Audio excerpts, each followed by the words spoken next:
hang on.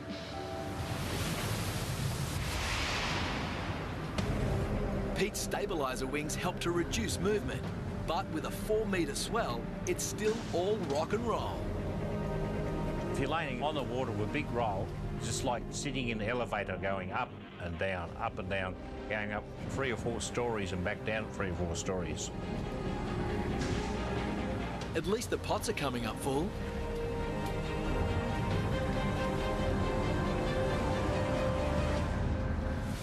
Hit up with 20 cranes, did we? Something like that. That takes their tally to 520. But the count is the last thing on Maddie's mind.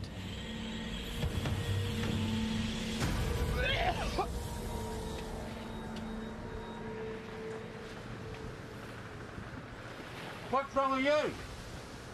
You wasn't seasick, was you? He looks a bit off. Don't know what's happened to him. Yeah. Old chunders, I think. Yeah, you'll feed the fish today. Terrible. I'm not giving him more breakfast, you only wasted. You feel better now, do you, Matty? Not having bumping on me again? No sympathy from you then? Nah, none at all. Zero.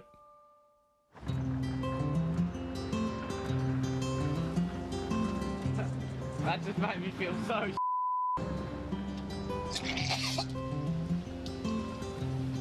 Oh, what they say, better out than in. Might have to clean that up now.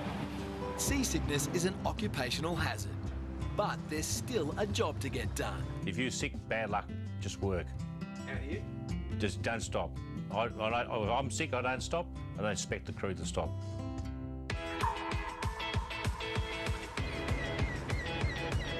Whalers Cove. And with the swell forecast to build to 4 metres overnight, the Bold Contender is headed to more sheltered waters.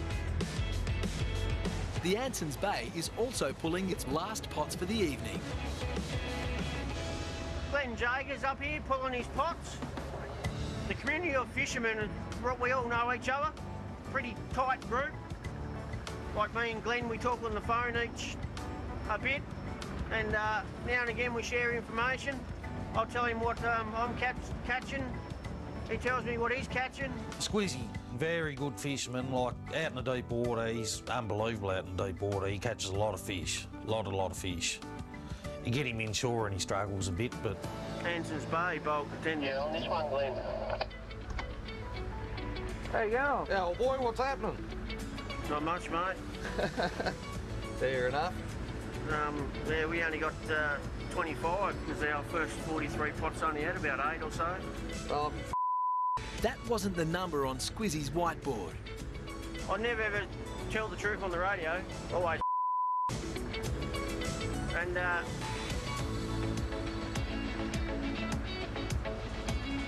yeah. He only spat out his bad shots, but that's all he ever does, Squizzy. He only spits out his bad shots. He's a good bloke, Glenn, and good fisherman, and he likes a good shit stir. Still on a high from his 216 winning shot, Squizzy has some fun in store for the Anson's Bay. Not that Glenn knows it. We're going to try and find one of his pots and put a bit of a prank on it. Me and Tabor love having a bit of fun. We have fun between each other. When we get a chance to play a prank on another fisherman, that gets us up and about. We enjoy it. We have a bit of a laugh. So the plan we got today is blow up this doll, dress it up in full wet weather gear and tie it to Glenn's pot. And hopefully it looks like a man overboard. It's turned into a big day, hasn't it? We play pranks a fair bit. The only worst thing about it, it starts a war. Idea behind it looks like a man's gone over the side, which if you weren't expecting it, would be pretty scary.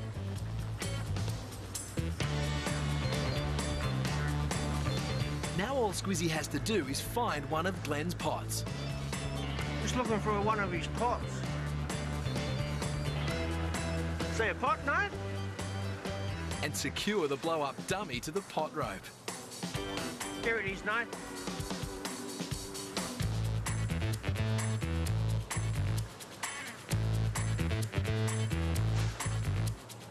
Our man overboard, deckhand lost at sea.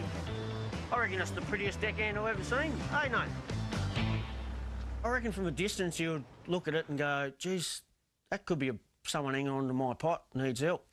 But I reckon when he gets up to it and sees its face, he'll have a good old laugh. With his bait set, Squizzy motors on.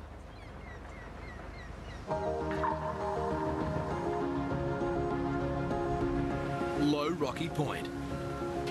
And the Triton's setting its pots.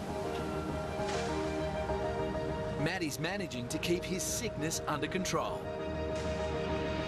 Oh, hang on. Right. But not his concentration. Gonna go back. Ah, Matty mucked up, he did. He sent 2 sets of boys instead of 1. One set got tangled up the other one. It's a simple mistake. Bloody good help hard to get. But it does call for a circle of shame to untangle the boys. The circle of shame is what skippers call it when a deckhand fails to throw or land a pot properly and they need to motor back to fix the problem. It don't cost you anything much, a little bit of diesel, and the time and the frustration of doing something twice. Oh, and he missed it too.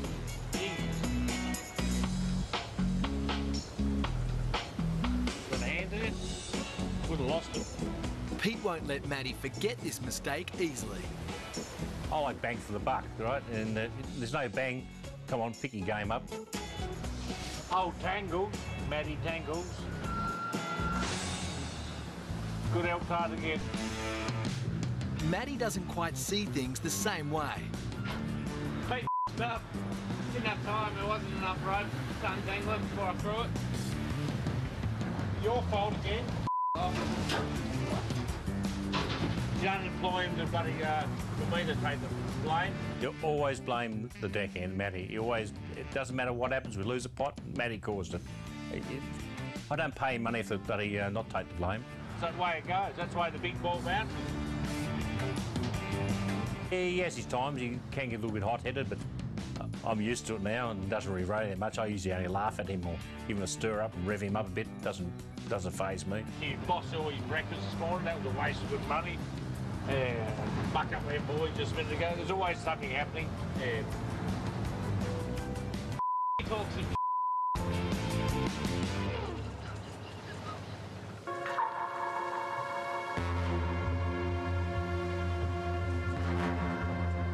Port Davey. And the Anson's Bay has one last pot to pull before the day's out. What the is that? You say that? Yeah, what is that? Glenn's fallen for Squizzy's dummy trick, hook, line and sinker. What the is that?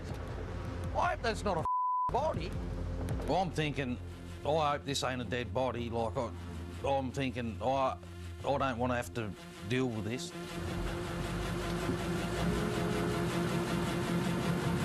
I don't know what it is. Looks like some wet weather gear or something. I hope it's not a body. It is, isn't it? It don't look real good at all. I don't really like what I'm saying. No. Oh, boy. No one's playing games. I thought that's someone dead.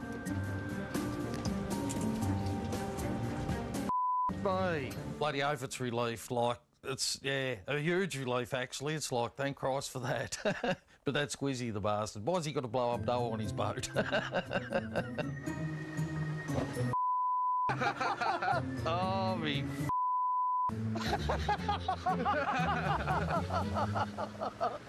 He's just got nothing better to do. He's not as Squizzy as me. We'll make a bit of a game plan. We'll get him back before the end of the season.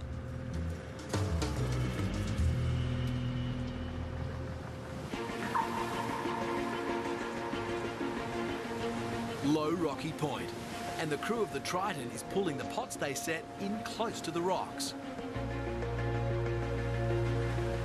Pete's trying to get the boat as close to the boys as possible, I'm looking for the rope. so that Matty can throw the grapple iron to hook onto the rope that attaches to the pot. But if he runs over the rope, the propeller could sever it, making it impossible to get the pot back up. If we go into the buoy, you make sure don't go in and cut the rope off before we get to it. Can't see the rope, man. Yeah, that's target there. Which way it's going? Straight to those boys? Go that way, guys. Okay. They've spotted the rope, but Pete can't risk getting any closer. You got to be careful not going there too far. There's rocks ahead, only metres away. Sometimes you get in there, pull your pots, and the buoys are close to the shore, so you got to throw your grappling line a long distance. You got to be very accurate throwing your grappling line.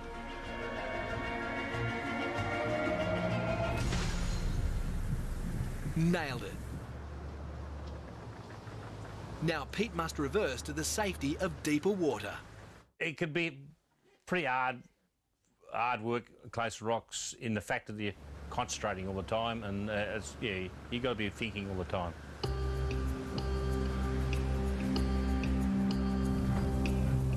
Time to see what's in the pot. Look at the little buggers. We might have one. The rest have got heads on like mice. Buggers.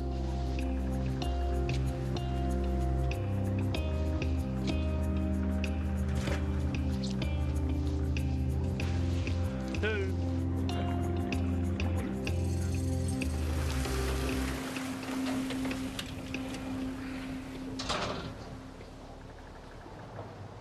Maddie doesn't know, but I get a carer pension looking after Maddie. Don't tell him. Hilarious. He may not like Pete's jokes, but Matty appreciates his skipper's ability to find lobsters. It's what puts cash in both of their pockets. Well, yeah, winner that one. Got a lot of customers in there.